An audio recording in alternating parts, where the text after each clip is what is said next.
好，咁歡迎翻到嚟我哋今日第二節隔岸觀火啦。咁頭先都講過，我哋今日個話題係仇富。喺上一節最尾嘅時候，咁 Jason 都帶咗個話題出嚟，就係即係好多時我哋都係討厭一啲有特權嘅人，即係有錢人可能做咗一啲犯法嘅，但係得唔到一啲我哋覺得應得嘅制裁。咁其實我覺得個問題，究竟我哋係真係純粹仇視一啲有錢人啦，定係我哋係仇視一啲特權階級？一啲人因為有錢而擁一啲特權，而我哋覺得大家喺社會上係唔平等呢？首先我想問下，其實係咪真係有特權呢回事咯？即係你哋話有啲人藉住有錢而即係好似包子金，其實包子金嗰單案，我覺得個人嚟講係好兩睇，即係唔係話真係有嗰種選擇性檢控嘅嘢喺度。我覺得呢樣嘢可以值得斟究，但係我覺得係其實點，即係嗰單案以事論事嚟講，其實係個法律嘅制度問題啦。始終大家都知道法律始終都真係有錢人玩嘅遊戲。你法律個機制可以係平等，但係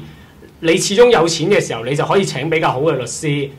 或者比較即係任何嘅配套都比較全面，咁令到佢喺審訊嘅時候會比較有利咯。咁呢個可能已經係本身司法制度嘅問題，而唔係社會有冇特權呢個問題咯。大家有冇咩意見？我覺得其實某程度上你有錢嘅話，基本上呢一個社會就已經好多着數啦。即係之前就新聞透視定係星期一檔案嘛，我唔記得咗啦，係做過嗰個專題，就係講世襲嗰個問題。OK， 就係話就係佢入面內容係講咩咧？佢就係話即係譬如一啲有錢人嘅後代可以得到個比其他人正常更好嘅教育，喺條可能喺條起跑線上面係贏嘅，係更加勝人一籌。咁梗係啦，即係佢哋屋企人有錢，佢自細就可以請補習、請乜嘢，跟住學乜嘢學琴啊、8級啊，考乜嘢牌啊，然之後就有識佢嘅母校嘅人又係有錢人啊，有個俱樂部咁，大家圍咗圍咁，自然有好多着數。即係呢樣嘢係其實唔止係一個我哋香港問題，成個資本主義嘅問題。資本主義係因為係錢就係一個衡量我哋人嘅競爭手段，或者一個衡量人嘅社會地位嘅標準。咁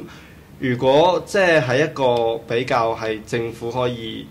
有一啲福利，例如喺房屋福利啊，或者教育福利啊，即係全部人唔使錢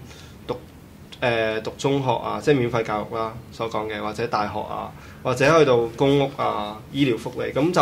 就會冇咗呢樣，就係所謂嘅起跑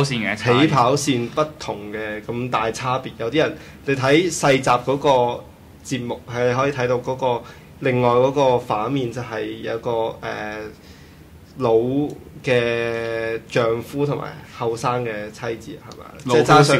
老夫少妻單程證落嚟嘅個老婆，跟住之後個生個仔個女，連地方去寫功課都冇嘅，咁你見到係個起跑線真係幾，即係連俾錢畫畫都冇嘅咁樣，你覺得係？個起跑線真係好差。我覺得即係而家香港，而家即係頭先就係講過話，你有錢嘅話，你自然就會，因為譬如喺一個資本主義社會，基本上你有錢嘅話，你某程度上就係俾人有更多嘅權力或者力量啦。咁而家香港嗰個問題，我覺得就係話，而家點解我哋會越嚟越仇富咧？就係因為當你有錢，就代表你有俾人即係起步俾人更加好嘅一個着數嘅時候咧。而當我哋香港嗰個貧富懸殊個差距係越嚟越大，即係有錢人越嚟越有錢，而窮人就越嚟越窮嘅時候，變咗就係話相對上嚟講，你有錢人擁有嘅優勢會更加咁比窮人大。咁所以而家我覺得香港即係出現呢個仇富嗰個現象，就係其實同我哋嘅貧富差距嗰個擴大係好有關係嘅，同埋就係話，我哋香港政府就係而家都仲係嗰套啦，積極不干預啊，自由市場啊，咁樣。跑嗰度走人啦，係做埋嗰1年就理鬼你咩？真係咁結果我哋香港香港政府喺社會福利政策上面基本上係一直都係好原地踏步啊。譬如你見到話施政報告入邊佢有啲乜嘢話有啲咩長遠嘅社會福利政策係基本上係冇乜咯。完全係其實唔止講福利政策，成個係我哋香港發展嘅方向佢都冇咯。即係基本上我哋即係地產金融已經開始被上海取替咁。你如果但係曾蔭權可能喺呢5年啦，差唔多都有。跟住之後就都從來冇整過話新產業係有幾咁成功，即係有個實質嘅成效喺度咯。我諗即係頭先 Jason 都講咗係，即係個貧富懸殊越嚟越大，同埋另一個問題就係、我哋以前冇咁即係我假設而家真係有仇富呢樣嘢啦。以前我哋冇咁會憎有錢人，而家我哋會比較仇富嘅原因係，大家市民都可能會覺得為富嘅人係不仁咯。即係你有咗錢，你發咗達，但係你已經有一定程度嘅利潤啦，但係你其他你唔會將你得到嘅利潤某部分回饋翻社會啊，或者你加你下屬嘅人工啊，即係所以大家先會可能咁猛，即係你餐廳仲加緊價即係賺緊錢 sorry， 但係你最低工資你又會唔肯啊？大家樂啊，大家樂咯，呢個係最新嘅俾人仇視嘅對象啦。而家話罷食啊，網上。但係其實我哋講今日個 topic 唔只係講無良商人，係講嗰幾個香港大富豪，佢哋代表即係李嘉誠，佢擁有係香港一半。可能有冇一半，可能1/4啦，至少。點止一半啊？唔止一半，四分三嘅嘢啦，有港燈，跟住百佳、和記、黃埔，成個都係佢嘅。黃埔即係你住佢嘅、食佢嘅、用佢嘅。啲人都喺度講笑咁講啦，基本上你生活喺香港，你係完全冇可能1蚊都唔俾李嘉誠賺。李嘉誠啊嘛，李嘉誠啊嘛。係啊，你係真係冇可能。HKS 咩？LKSAR 李嘉誠 Administration Region 呢個黃子華講嘅。所以咧就係咁樣，仲有其他佢哋即係佢哋你話為富不仁，就可以睇到係其實講緊佢哋嘅仔女啊，即係食邊個女明星啊，點樣食啊？即係連娛樂新聞，即係連娛樂新聞都要出現埋佢哋，都出現埋佢哋，咁就可想而知佢哋嘅。變咗好似法國大革命之前，即係法國貴族咁樣，佢哋巴黎好